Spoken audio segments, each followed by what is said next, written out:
How to transfer money from Vanilla Gift Card to a bank account. Go to the Vanilla Gift Card website and click on Login. Enter your login details correctly. There are several ways to transfer money, including PayPal, Venmo, and Cash App. In this video, we'll use PayPal. Open a new tab on your web browser and go to www.paypal.com.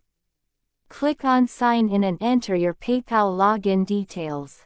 Once signed in, click on Wallet, then link a card. Enter your Vanilla Gift Card details, card number, expiration date, security code, and billing address. Click Link Card to confirm. Your Vanilla Gift Card is now linked, and you can transfer funds to your bank through PayPal. Thanks for watching.